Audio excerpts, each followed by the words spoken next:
Hi hello welcome back to my channel. ಬನ್ನಿ ಇವತ್ತಿನ ವ್ಲಾಗನ್ನು ಶುರು ಮಾಡೋಣ. ಸುಮಾರು 3-4 ದಿನದಿಂದ ವಿಡಿಯೋ ಮಾಡಲಿಕ್ಕೆ ಆಗಲಿಲ್ಲ. ಮನೆ ತುಂಬ ನೆಂಟರು, ನನಗೆ ವಿಡಿಯೋ ಮಾಡಲಿಕ್ಕೆ ಆಗಲಿಲ್ಲ. ಆದರೂ ಕಂಟಿನ್ಯೂಸ್ 3 ದಿನದ ಒಂದು ವಿಡಿಯೋ ಇರುತ್ತೆ. ಅಲ್ಲಿ ಸಣ್ಣ ಸಣ್ಣ ಕ್ಲಿಪ್ಸನ್ನು ತೊಗೊಂಡಿದ್ದೀನಿ. ಕಂಟಿನ್ಯೂಸ್ 3 ದಿನದ ಒಂದು ವಿಡಿಯೋ ಇರುತ್ತೆ. ಇದರಲ್ಲಿ ನೋಡ್ತಿರೋರೆಲ್ಲ ಪ್ಲೀಸ್ ಲೈಕ್ ಮಾಡಿ, ನಿಮ್ಮ ಫ್ಯಾಮಿಲಿ ನಿಮ್ಮ ಫ್ರೆಂಡ್ಸ್ಗೆ ಶೇರ್ ಮಾಡಿ, ಹಾಗೆ ನಿಮ್ಮ ಅನಿಸಿಕೆ ಅಭಿಪ್ರಾಯಗಳನ್ನು ಮರೀದಿರ ಕಮೆಂಟ್ ಮೂಲಕ ತಿಳಿಸಿ ಅಂತ ಹೇಳ್ತಾ ಬನ್ನಿ ಇವತ್ತಿನ ವ್ಲಾಗನ್ನು ಶುರು ಮಾಡೋಣ. ಇದು ಬಂದು ಶನಿವಾರ ನೈಟಲ್ಲಿ ತೆಗೆದಿರುವಂತಹ ವಿಡಿಯೋ.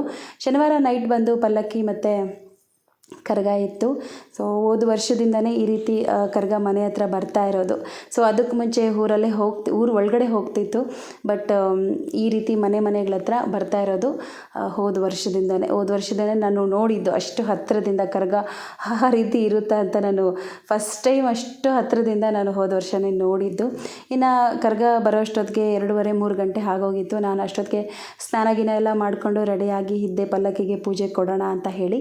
ಕರಗ ಬರುತ್ತೆ ಅಂತ ಹೇಳಿ ರೋಡ್ಗೆಲ್ಲ ನೀರನ್ನು ಹಾಕಿ ರಂಗೋಲಿಯನ್ನು ಬಿಟ್ಟು ಮತ್ತು ಕರ್ಪೂರ ಎಲ್ಲ ಹಚ್ಚಿ ರೆಡಿ ಮಾಡಿ ಇಟ್ಕೊಂಡಿದ್ದೆ. ಅಷ್ಟೊತ್ತಿಗೆ ಕರಗನೂ ಸಹ ಬಂತು. ಇನ್ನು ಪಾದಪೂಜೆ ಎಲ್ಲ ಮಾಡಿ ರೆಡಿ ಮಾಡ್ತಾಯಿದ್ದೀನಿ. ಒಂದು ರೀತಿ ಖುಷಿ ಆಯಿತು. ಈ ರೀತಿ ಡೈರೆಕ್ಟ್ ಕರಗಕ್ಕೆ ಪೂಜೆ ಮಾಡಿದ್ದು ನಿಜವಾಗ್ಲೂ ನನಗಂತೂ ಸಿಕ್ಕಾಪಟ್ಟೆ ಖುಷಿ ಆಯಿತು. ಹೋದ ವರ್ಷ ಕರಗದ ಹಿಂದೆ ತುಂಬ ಜನ ಇದ್ದರು, ಬಟ್ ಈ ಸತಿ ಯಾರೂ ಅಷ್ಟೊಂದು ಜನ ಇರಲಿಲ್ಲ. ಒಂದು 4-5 ಜನನೇನೋ ಇದ್ದರು ಅಷ್ಟೇ. ಚೆನ್ನಾಗಾಯಿತು ಈ ಸತಿ ಊರಬ್ಬ, ಪರವಾಗಿಲ್ಲ. ಅಂದರೆ ಮಳೆ ನಿಜವಾಗ್ಲೂ ಸಿಕ್ಕಾಪಟ್ಟೆ ಕ್ವಾಟ್ಲೆ ಕೊಡ್ತು ಮಳೆ, ಆದರೂ ಊರಬ್ಬ ಮಾತ್ರ ಚೆನ್ನಾಗಿ ಆಯಿತು. ಇನ್ನು ಕರಗಕ್ಕೆಲ್ಲ ಪೂಜೆ ಆದ ನಂತರ ಪಲ್ಲಕ್ಕಿಗೆ ಪೂಜೆ ಕೊಡೋಣ ಅಂತ ಹೇಳಿ ಹೊರಡ್ತಾ ಇದ್ದೀವಿ. ಊರು ಒಳಗಡೆ ಪಲ್ಲಕ್ಕಿಗಳು ಮೆರವಣಿಗೆ ನಡೀತಾ ಇರುತ್ತೆ. ನಾನು ಒಂದು ಬ್ಯಾಗಲ್ಲಿ ಎಲ್ಲ ಪೂಜೆ ಸಾಮಾನೆಲ್ಲ ತುಂಬಿಸ್ಕೊಂಡು ಒಂದು ತಟ್ಟೆನ ಎತ್ಕೊಂಡು ಬಿಂದು ಮತ್ತು ಕಾವ್ಯ ಮಕ್ಕಳು ಅಜ್ಜಿ ಎಲ್ಲ ಹೊರಡ್ತಾ ಇದ್ದೀವಿ. ತುಂಬ ಚೆನ್ನಾಗಿ ಮಾಡಿದರು ಒಂದು ಪಲ್ಲಕ್ಕಿಗಳು. ಆಲ್ಮೋಸ್ಟ್ ಎಲ್ಲನೂ ಮಲ್ಲಿಗೆ ಮೊಗ್ಗಿನ ಅಲಂಕಾರನೇ ಇತ್ತು. ಆಲ್ಮೋಸ್ಟ್ ಎಲ್ಲ ಪಲ್ಲಕ್ಕಿಗಳು ತುಂಬ ಚೆನ್ನಾಗಿದ್ವು ನೋಡೋದಕ್ಕೆ ಮಾತ್ರ. ಈ ಸತಿ ಅಂತೂ ಹಬ್ಬ ತುಂಬ ಚೆನ್ನಾಗಿ ಆಯಿತು. ಯಾವಾಗಲೂ ಈ ಬೆಳ್ಳಿ ಪಲ್ಲಕ್ಕಿ ಅಂತ ಬರುತ್ತೆ ನೋಡಿ, ಆ ರೀತಿ ಮಾಡ್ತಾಯಿದ್ರು. ಬಟ್ ಈ ಸತಿ ಮಾತ್ರ ಮೊಗ್ಗಿನ ಒಂದು ಪಲ್ಲಕ್ಕಿಗಳನ್ನು ಮಾಡಿದರು. ಚೆನ್ನಾಗಿತ್ತು ನೋಡೋದಕ್ಕೆ ಮಾತ್ರ.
ಈ ಸತಿ ಸುಮಾರು ಒಂದು 10-15 ಪಲ್ಲಕ್ಕಿಗಳನ್ನು ಮಾಡಿದರು. ಚೆನ್ನಾಗಿತ್ತು ನೋಡೋದಕ್ಕೆ ಮಾತ್ರ. ನಿಜವಾಗ್ಲೂ ತುಂಬಾ ಖುಷಿ ಆಯಿತು. ನೋಡಿ, ಒಂದೊಂದು ಪಲ್ಲಕ್ಕಿ ಎಷ್ಟು ಚೆನ್ನಾಗಿ ಅಲಂಕಾರ ಮಾಡಿದ್ದಾರೆ ಅಂತ. ತುಂಬ ಚೆನ್ನಾಗಿ ಕಾಣಿಸ್ತಾ ಇತ್ತು ಆ ಪಲ್ಲಕ್ಕಿಗಳು.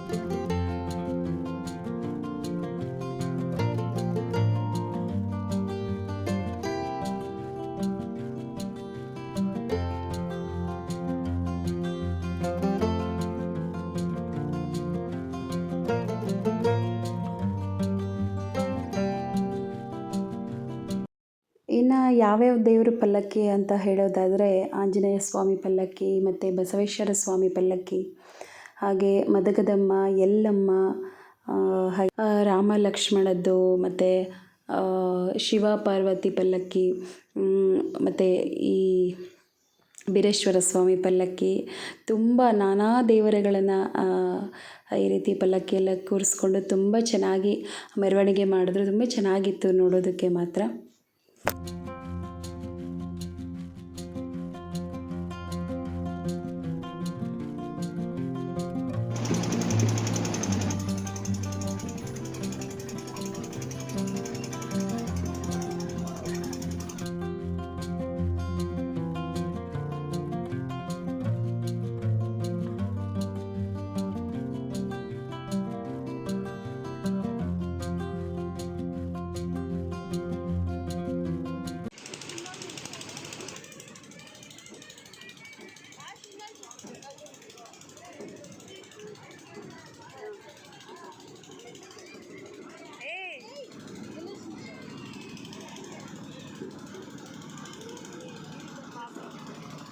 ಇನ್ನು ಇದು ಬಂದು ಸೋಮವಾರದ ವ್ಲಾಗು.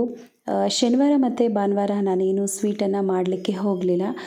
ಯಾಕಂದರೆ ಸೋಮವಾರನೇ ನೆಂಟರೆಲ್ಲ ಬರೋ ಕಾರಣ ಶನಿವಾರ ಮತ್ತು ಭಾನುವಾರ ನಾನೇನು ಸ್ವೀಟ್ ಮಾಡಲಿಲ್ಲ. ಸೋಮವಾರನೇ ನಾನಿಲ್ಲಿ ಒಬ್ಬಟ್ಟಿಗೆ ರೆಡಿ ಮಾಡ್ತಾಯಿದ್ದೀನಿ. ಆಂಟಿ ಮತ್ತು ಅಮ್ಮ ಅವರೆಲ್ಲ ಸೋಮವಾರನೇ ಬರ್ತಿದ್ರು. ಸೊ ಅದಕ್ಕೋಸ್ಕರ ರೆಡಿ ಮಾಡ್ತಾಯಿದ್ದೀನಿ ಅಡುಗೆ. ಹಾಗೆ ಇಲ್ಲಿ ಕಾಳು ಸಾಂಬಾರು, ಮುದ್ದೆ, ಹಾಗೆ ಒಬ್ಬಟ್ಟು ರಸ, ಒಬ್ಬಟ್ಟು, ಬಜ್ಜಿ, ಹಪ್ಪಳ, ರೈಸು ಇವೆಲ್ಲ ರೆಡಿ ಮಾಡ್ತಾಯಿದ್ದೀನಿ. ಇನ್ನು ಬಿಂದು ಮತ್ತು ಕಾವಿ ನನಗೆ ಸಣ್ಣ ಪುಟ್ಟ ಕೆಲಸಗಳನ್ನು ಮಾಡಿಕೊಡ್ತಿದ್ರು. ಈ ಹಬ್ಬದ ಟೈಮಲ್ಲಿ ಮೇನ್ ಕೆಲಸಕ್ಕಿಂತ ಈ ಸಣ್ಣ ಪುಟ್ಟ ಕೆಲಸಗಳದ್ದೇ ಸಿಕ್ಕಾಪಟ್ಟೆ ತಲೆನೋವು ಇರುತ್ತೆ ಅಲ್ವಾ. ಸೊ ಅದಕ್ಕೋಸ್ಕರ ಅವರು ನಿಜವಾಗ್ಲೂ ನನಗೆ ತುಂಬಾ ಹೆಲ್ಪ್ ಮಾಡಿಕೊಡ್ತಿದ್ರು.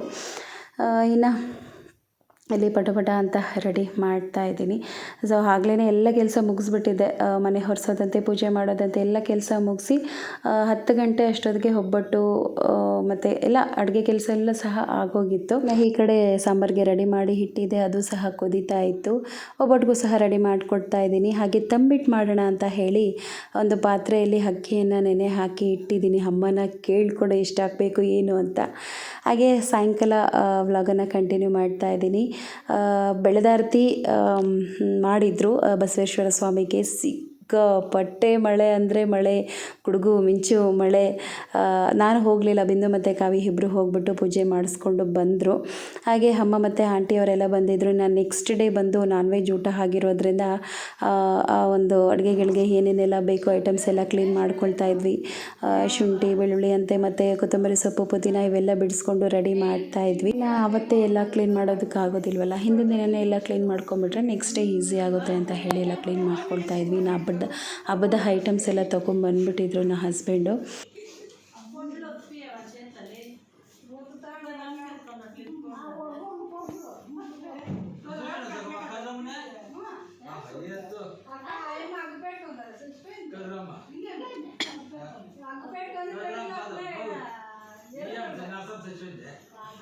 ಇನ್ನು ಬಿಂದು ಮತ್ತು ಕಾವಿ ಊಟ ಮಾಡೋ ಅಷ್ಟೊತ್ತಿಗೆ 11 ಗಂಟೆ ಆಗೋಗಿತ್ತು. ಬೆಳದಾರ್ತಿ ಇತ್ತಲ್ವ ಸೋಮವಾರ, ಅವರಿಬ್ಬರೇ ಹೋಗಿದ್ದಿದ್ದು ಪೂಜೆಗೆ. ಸಿಕ್ಕಾಪಟ್ಟೆ ಮಳೆ ಇತ್ತು, ತುಂಬಾ ನೆನ್ಕೊಂಬಂದಿದ್ರು ಮಳೆಯಲ್ಲಿ. ಪಾಪ ಬರೋ ಅಷ್ಟೊತ್ತಿಗೆ 11 ಗಂಟೆ ಆಗೋಗಿತ್ತು. ಆವಾಗ ಕೂತ್ಕೊಂಡು ಊಟ ಮಾಡ್ತಾ ಇದ್ದಾರೆ. ಇನ್ನು ನೆಕ್ಸ್ಟ್ ಡೇ ವ್ಲಾಗನ್ನು ಕಂಟಿನ್ಯೂ ಮಾಡ್ತಾ ಇದ್ದೀನಿ. ಇಲ್ಲಿ ಪೂಜೆ ಗೀಜೆ ಎಲ್ಲ ಆಗಿದೆ ಮತ್ತು ತಂಬಿಟ್ಟೆಲ್ಲ ರೆಡಿ ಮಾಡಿ ಹೂವು ಚುಚ್ಚಿ ಅಲಂಕಾರ ಮಾಡಿ ಇಟ್ಟಿದ್ದಾರೆ ಅಮ್ಮ. ಏನು ದೇವರಿಗೆ ಮದ್ದೂರಮ್ಮ ಮತ್ತು ಹಣ್ಣಮ್ಮನ ತರಿಸಿದ್ರು. ಅಲ್ಲಿ ದೀಪ ಬೆಳಗೋದಕ್ಕೆ ಆ ತಂಬಿಟ್ಟನ್ನು ಏನು ಬೆಳಗ್ತೀವಲ್ಲ ಆ ರೀತಿ ಮಾಡೋದಕ್ಕೆ ಎಲ್ಲ ರೆಡಿ ಮಾಡಿ ಇಟ್ಟಿದ್ದಾರೆ. ಇಲ್ಲಿ ಭಟ್ರನ್ನ ಕರೆಸಿದ್ವಿ ನಾವು ಅಡುಗೆ ಮಾಡೋದಕ್ಕೆ. ಸೊ ಅವರು ಮಸಾಲೆಯನ್ನು ರೆಡಿ ಮಾಡಿ ಕೊಟ್ಟಿದ್ದಾರೆ. ಇಲ್ಲಿ ಆಂಟಿ ಮಸಾಲೆಯನ್ನು ರುಬ್ತಾ ಇದ್ದಾರೆ.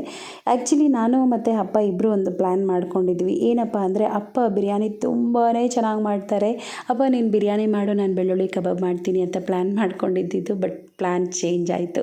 ಸೊ ಕಾರಣ ಏನಪ್ಪ ಅಂದರೆ, ಭಟ್ರಿಗೆ ನಾವು ಮಟನ್ ಸಾಂಬಾರು ಮತ್ತು ರಸಮ್ ಮಾಡ್ಕೊಳ್ಳೋಕ್ಕೆ ಹೇಳಿದ್ದಿದ್ದು. ಬಟ್ ಅವರು ಇಲ್ಲ ನಾನೇ ಎಲ್ಲ ಮಾಡಿಕೊಡ್ತೀನಿ ಅಂತ ಹೇಳಿದ್ರು. ಎಷ್ಟೊತ್ತು ಮಾಡಬೇಕು, ನಾನೇ ಎಲ್ಲ ಮಾಡಿಕೊಡ್ತೀನಿ ಅಂತ ಹೇಳಿದ್ರು. ಇನ್ನು ಅಪ್ಪ ಇದ್ಕೊಂಡು ಸರಿ ಬಿಡು ಅವರೇ ಮಾಡಲಿ ಅಂತ ಹೇಳಿದ್ರು. ಹಾಗೆ ಮಟನ್ಗೆ ರೆಡಿ ಮಾಡ್ತಾ ಇದ್ದಾರೆ. 10 ಕೆ ಜಿ ಮಟನ್ನು ಹಾಗೆ 15 ಕೆ ಜಿ ಚಿಕನನ್ನು ತರಿಸಿದ್ದು. Mutton sambar, biryani, chicken fry ಈ ರೀತಿ ಇವೆಲ್ಲ ಮಾಡಿಕೊಡ್ತೀನಿ. ರೈಸು ಮತ್ತು ಮುದ್ದೆ ನೀವೊಂದು ಮಾಡ್ಕೊಳ್ಳಿ ಅಂತ ಹೇಳಿದರು ಭಟ್ರು. ಸರಿ ಅಂದ್ಬಿಟ್ಟು ನಾವೇ ಮುದ್ದೆಗೆಲ್ಲ ರೆಡಿ ಮಾಡ್ಕೊಳ್ತಾ ಇದ್ದೀವಿ. ಇನ್ನು ಅಡುಗೆ ಏನೇನು ಮಾಡಿದ್ವಿ ಅನ್ನೋದಾದರೆ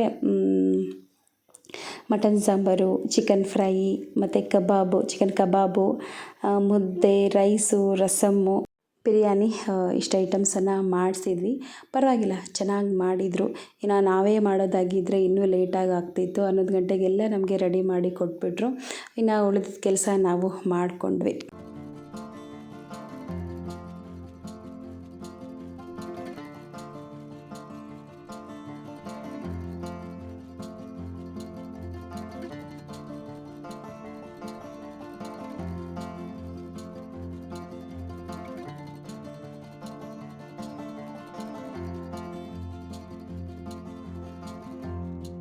ಇನ್ನು ನಾವು ಅಡುಗೆ ಕೆಲಸ ಮಾಡ್ತಿದ್ದಂಗೆ ಒಬ್ಬೊಬ್ಬರೇ ನೆಂಟರು ಬರ್ತಾಯಿದ್ರು. ಮನೆ ಹತ್ರನೇ ಪೆಂಡಲೆಲ್ಲ ಏನೂ ಹಾಕ್ಸಿಲ್ಲ. ಲಾಸ್ಟ್ ಇಯರ್ ಹಾಕ್ಸಿದ್ವಿ, ಪೆಂಡಲೆಲ್ಲ ಹಾಕಿಸಿ, ಚೇರ್ಸ್ ಎಲ್ಲ ಹಾಕಿಸಿ ಮಾಡಿಸಿದ್ವಿ. ಬಟ್ ಈ ಸತಿ ಸಿಂಪಲ್ಲಾಗೆ ಮಾಡ್ತಾಯಿದ್ದೀವಿ. ಇನ್ನು ಒಂದು ಬೇಜಾರು ಏನಪ್ಪ ಅಂದರೆ ನಾವು ಇನ್ವೈಟ್ ಮಾಡಿರೋ ಅಷ್ಟು ಜನ ಬಂದಿಲ್ಲ. ಅದೊಂದು ರೀತಿ ಬೇಜಾರಂತ ಅನ್ನಿಸ್ತು. ತುಂಬ ಎಕ್ಸ್ಪೆಕ್ಟ್ ಮಾಡ್ಕೊಂಡಿದ್ವಿ, ತುಂಬ ಜನ ಬರ್ತಾರೆ ಅಂತ ತುಂಬಾ ನಾನ್ ವೆಜ್ ಎಲ್ಲ ತರಿಸಿದ್ವಿ. ಬಟ್ ಸುಮಾರು ಜನ ಬಂದಿಲ್ಲ. ಅದೊಂದು ರೀತಿ ಸಿಕ್ಕಾಪಟ್ಟೆ ಬೇಜಾರಾಯಿತು. ಇನ್ನು ಈ ಕಡೆ ಅಮ್ಮ ಮುದ್ದೆ ಮಾಡ್ತಾಯಿದ್ದಾರೆ. 2 ಕೋಲಲ್ಲಿ ಮುದ್ದೆನ ತಿರುಗಿಸ್ತಾ ಇದ್ದಾರೆ. ಅದು ಅಮ್ಮಗೆ ಮಾತ್ರನೇ ಬರುತ್ತೆ ನಮ್ಮ ಒಂದು ಇದರಲ್ಲಿ, ನಮ್ಮ ಒಂದು ಫ್ಯಾಮಿಲಿಯಲ್ಲಿ. ನಮ್ಗೆ ಯಾರಿಗೂ ಆ ಥರ ಬರೋದಿಲ್ಲ. ನಾನು ಈ ಥರ ಕಲಿಬೇಕು ಅಂತ ಅಂದ್ಕೊಳ್ತೀನಿ. ಬಟ್ ಅದು ಎಷ್ಟೇ ಟ್ರೈ ಮಾಡ್ತಿದ್ರು ಬರ್ತಾನೆ ಇಲ್ಲ. ಸುಮಾರು ಒಂದು 50ರಿಂದ 60 ಮುದ್ದೆ ಆಗುವಷ್ಟು ಇಲ್ಲಿ ಮುದ್ದೆಗೆ ರೆಡಿ ಮಾಡ್ತಾಯಿದ್ದೀವಿ. ಇನ್ನು ಬಿಂದು ಅವರ ಪಪ್ಪನೂ ಸಹ ಬರ್ತಾ ಇದ್ದಾರೆ. ಎಲ್ಲರೂ ಬಂದಿದ್ದರು. ಸೊ ಇವಾಗ ಮತ್ತೆ ಮಧ್ಯಾಹ್ನದ ಬ್ಲಾಗನ್ನು ಕಂಟಿನ್ಯೂ ಮಾಡ್ತಾ ಇದ್ದೀನಿ. ನಮ್ಮೂರವರು ಅಂದರೆ ಹತ್ತಿಬೆಲೆಯವರು ಮತ್ತು ಅಮ್ಮ ಅವರ ತಂಗಿಯರು ಇವರೆಲ್ಲ ಬಂದಿದ್ದರು. ನಾನು ಲಾಸ್ಟ್ ಒಂದು ವಿಡಿಯೋದಲ್ಲಿ ಹೇಳಿದ್ದೆ, ನಾನು ಊರಿಗೆ ಹೋಗಿದ್ದೆ, ಅವರು ಫೇಸ್ ತೋರಿಸ್ಲಿಲ್ಲ, ಆ ಅಮ್ಮನ ತಂಗಿ ಅಂತ. ನೋಡಿ, ಇವರೇ ಅವರು. ಸೊ ಅಮ್ಮನ ತಂಗಿ, 2ನೇ ತಂಗಿ. ಮತ್ತು ನೈಟಿ ಹಾಕ್ಕೊಂಡು ಓಡಾಡ್ತಿದ್ರಲ್ವ, ಸೊ ಅವರು ಬಂದು ಲಾಸ್ಟ್ ತಂಗಿ. ಹಾಗೆ ಎಲ್ಲರೂ ಹೊರಡ್ತಾ ಇದ್ದಾರೆ. ಎಲ್ಲರದ್ದು ಊಟ ಆಯಿತು. ಎಲ್ಲರೂ ಹೊರಡ್ತಾ ಇದ್ದಾರೆ. ಇನ್ನು ಮಳೆ ಬೇರೆ ಶುರುವಾಗುತ್ತೆ ಅಂತ ಎಲ್ಲ ಬೇಗ ಬೇಗ ಊಟ ಮಾಡಿಕೊಂಡು ಹೋಗ್ತಾ ಇದ್ದಾರೆ. ನಿಜವಾಗ್ಲೂ ತುಂಬಾ ಖುಷಿ ಆಯಿತು ಎಲ್ಲರೂ ಬಂದಿದ್ದು.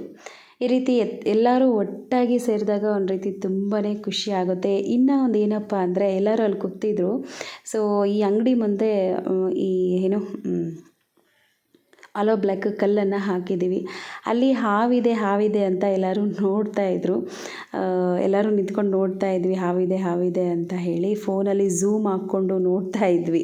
ಅದು ಏನಂದರೆ ಈ ನೀರಲ್ಲಿ ಇರುತ್ತೆ, ಏನಂತಾರೆ, ಹಾವರಾಣಿನ ಏನೋ ಹೇಳ್ತಾರಪ್ಪ. ಸೊ ಅದು ಇತ್ತು ಅಲ್ಲಿ. ಅದನ್ನು ಎಲ್ಲರೂ ನೋಡ್ತಾ ಇದ್ವಿ ನಿಂತ್ಕೊಂಡು. ಇನ್ನು ಒಬ್ಬೊಬ್ಬರಾಗೆ ಹೊರಗೆ ಹೊರಡ್ತಾ ಇದ್ರು. ಸೊ ಎಲ್ಲರನ್ನೂ ಕಳಿಸ್ಕೊಡ್ತಾ ಇದ್ದೀವಿ.